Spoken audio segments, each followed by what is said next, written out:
Olá pessoal, tudo bem? Tudo tranquilo? Nossa matéria, vamos trabalhar um pouquinho sobre migrações internas, tudo bem?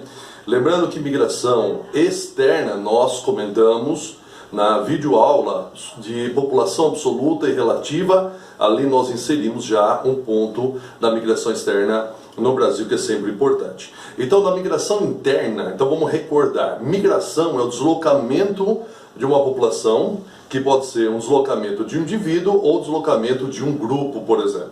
Não é? Há vários fatores que levam as pessoas a migrarem, a se deslocarem do seu local de origem para outros locais. O principal fator é o fator econômico, né? As pessoas migram para buscar o quê? O melhor emprego, por exemplo, né? Melhores condições de vida, não é?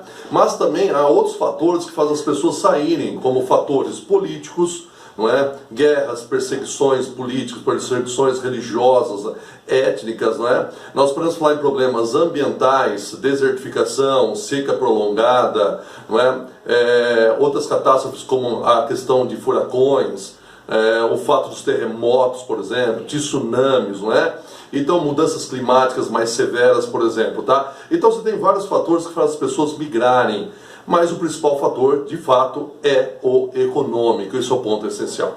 Outra característica importante, pessoal, da migração interna é que nós podemos classificar a migração interna em 4 aspectos importantes. Primeiro aspecto importante, o êxodo rural, o deslocamento da população do campo para a cidade, tá? É o famoso êxodo rural, provocado principalmente pelo fator da mecanização do campo, não é? Trabalhadores rurais são substituídos pelo fator da mecanização, tá? Então lembre-se que o êxodo rural ele contribui para o processo da urbanização, tá? Outro fator importante, pessoal, que nós vamos ter é a migração urbano-urbano, migração cidade-cidade, não é? As pessoas se deslocam para outras cidades em busca, então, principalmente de emprego, de melhores condições de vida e de salário. O Brasil está tendo uma forte migração, que é o deslocamento das metrópoles para as cidades médias, por exemplo, né? Por que isso? Metrópoles como São Paulo é um exemplo disso, tá? A descentralização industrial, né? As indústrias estão indo embora dessas áreas metropolitanas. Por quê? Porque vão em busca de vantagens em cidades médias ou até cidades pequenas. Vantagens como incentivos fiscais, mão de obra mais barata, até uma boa infraestrutura, enquanto que as grandes metrópoles há mão de obra cara, impostos elevados, não é? Organizações sindicais extremamente fortes, por exemplo, não é? Lutando pelo direito dos trabalhadores, o trânsito caótico faz com que essas indústrias possam migrar. Lembra que nós chamamos isso de desmetropolização, tá? Então, um ponto importante para o vestibular, lembrar que crescimento das cidades do Brasil é o crescimento das cidades médias, tá? Pelo fator atração industrial, correto isso?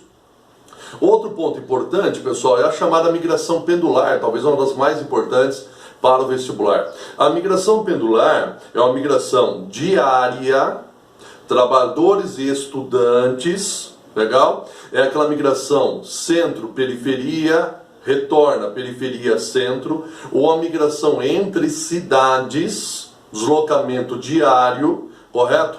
Então as cidades ou os bairros, tá, em que as pessoas só retornam no final do dia, tudo bem? E já saem aí no começo de um novo dia, nós chamamos de bairros ou cidades dormitórios, correto isso? Na verdade a pessoa só vem para dormir, não é?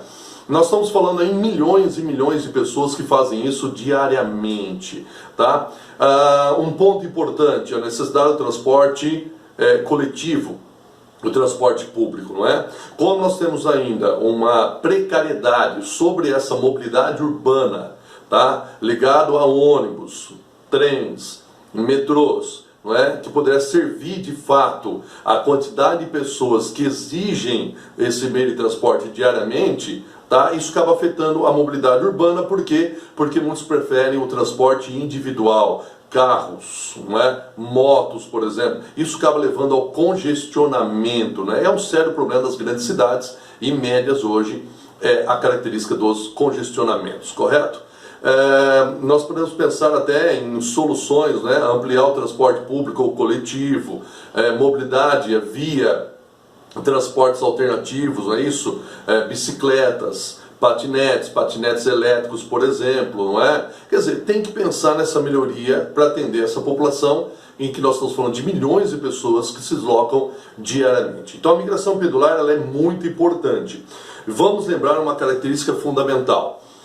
Quando eu tenho a integração de cidades pela migração pendular, nós chamamos isso de arranjo populacional, tá? Então nós temos gigantescos e uma grande quantidade de arranjos populacionais no Brasil, que é essa integração de cidades pela migração pendular, via trabalhadores, via estudantes, tá? Muito importante essa migração sempre para o vestibular. E o outro tipo, e o último tipo, não é? É a migração de transumância. Ela é uma migração reversível, vai e retorna, é uma migração periódica, quer dizer, é determinada por períodos de permanência e depois retorno ao local de origem.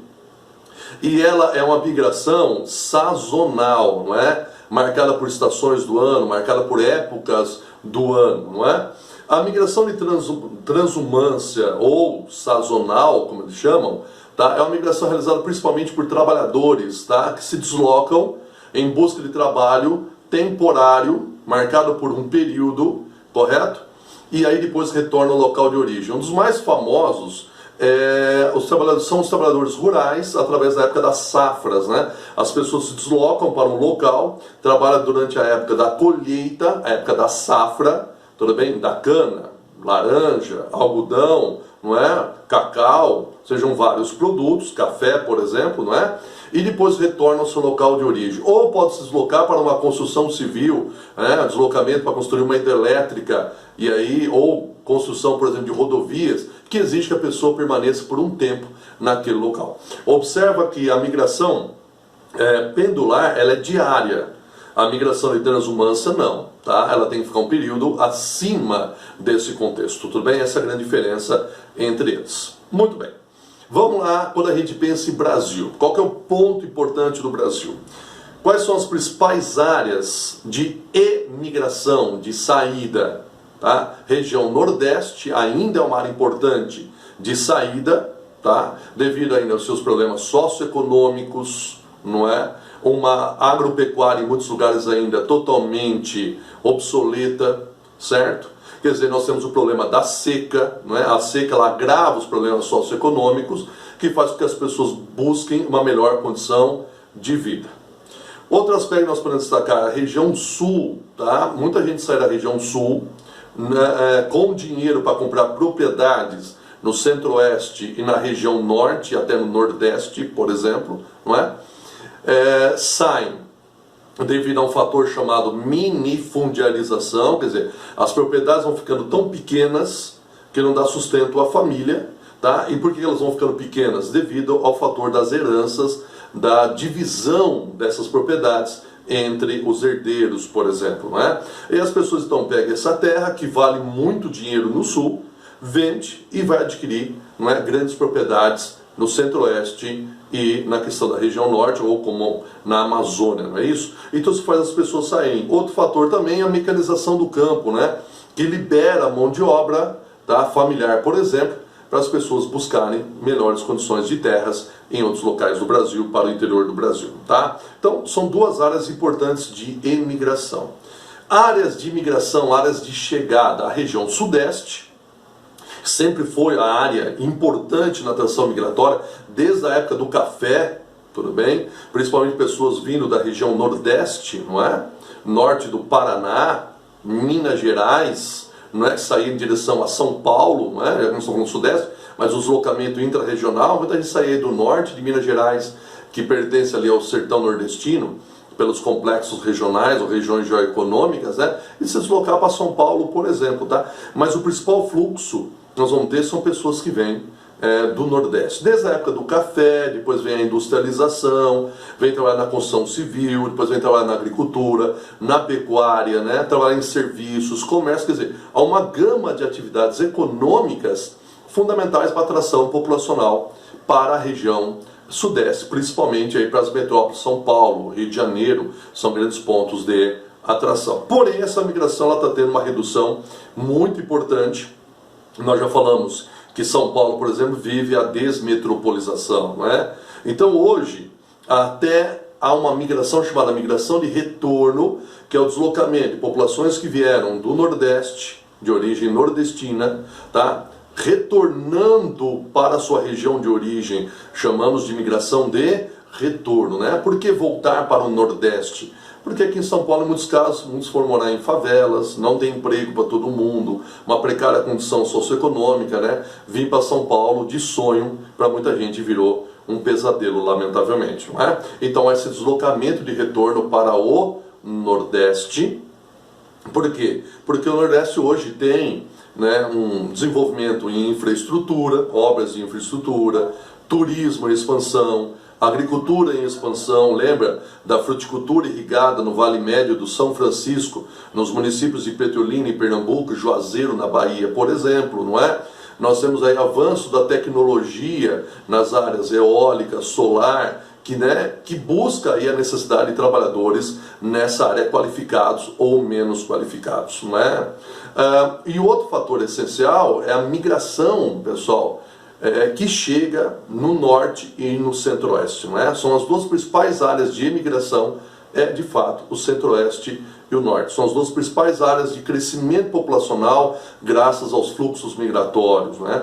A região centro-oeste hoje é a região que tem a maior presença de migrantes na composição da sua população absoluta. Olha que impressionante isso que é a região centro-oeste. Por que o centro-oeste e o norte atraem pessoas? Expansão da fronteira agrícola, expansão da agropecuária, não é? Essa conquista de novas terras, gerando uma riqueza e uma atração populacional, não é? E não podemos esquecer que a atração do centro-oeste foi fundamental a construção de Brasília por Juscelino Kubitschek, o governo de JK, no final da década de 1950. JK chega no poder, não é? E aí nós vamos ter aí a inauguração de Brasília. Isso foi um grande ponto de atração, esse deslocamento da capital do Rio de Janeiro para o interior. Isso foi importante para levar o quê? Para o interior, pessoas, desenvolvimento econômico, né? Aí vem a agropecuária, importante. Não podemos esquecer também o período militar, não é? Os militares que vão governar de 1964 a 1985 vão ter uma visão que a Amazônia é uma área que necessita ser integrada ao restante do território, não é? Tem até um lema interessante: integrar para não entregar. Então vai abrir grandes estradas, não é? Para cortar a Amazônia aí, ampliando o fluxo de atração migratória. Lembre-se que JK vai construir a rodovia Belém-Brasília. Olha que importante isso, já abrindo aí a Amazônia numa integração com o Centro-Sul. Aí vê o governo militar e vai construir mais estradas ainda, né? Cuiabá, Santarém, Cuiabá, Porto Velho, Transamazônica, né? Só um exemplo de algumas rodovias. Também incentivos para as pessoas ocuparem o interior do Brasil, aquisição de terras, incentivos fiscais, construção da Zona Franca de Manaus em 1967, um coração aí da Amazônia recebendo um polo industrial importante, não é? Nós vamos ter aí a criação, o aparecimento da SUFRAMA, não é? Superintendência para o Desenvolvimento da Zona Franca de Manaus, SUDAM, Superintendência para o Desenvolvimento da Amazônia, SUDECO, Superintendência para o Desenvolvimento do Centro-Oeste, projetos como Polo Amazônia, Polo Noroeste, Polo Centro, certo? Quer dizer, a expansão de fluxos migratórios em busca de mineração, de agricultura, de pecuária, de extrativismo vegetal, não é? Tudo isso incentivado pelo governo. Qual o lado negativo? Os danos ou os impactos socioambientais, não é? Desmatamento, queimada, poluição da água superficial e subterrânea, não é? Com mercúrio vindo dos garimpos, por exemplo, não é? O desastre da erosão pelas grandes mineradoras, não é? Então nós vamos ter conflitos de terras, não é? Conflitos aí entre fazendeiros, pessoas que lutam por reforma agrária, nós vamos ter entre agricultores e indígenas, garimpeiros com indígenas. Então não pode esquecer no vestibular, você tem que relacionar com os impactos socioambientais, pessoal. Isso é um ponto importante.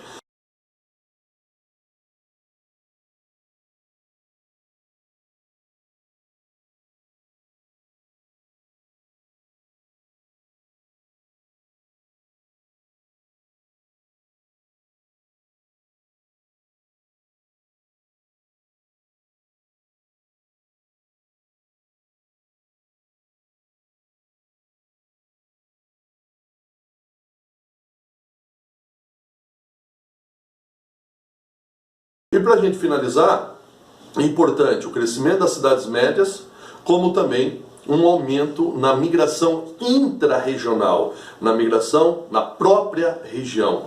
Tá? Isso é um fluxo interessante que está acontecendo, certinho? Então existe a migração interregional entre regiões, mas há também o crescimento da migração intrarregional, principalmente pela atração das cidades médias, pelo fator da descentralização industrial que estavam presentes aí nas grandes cidades. Beleza então, pessoal? Um grande abraço, até mais.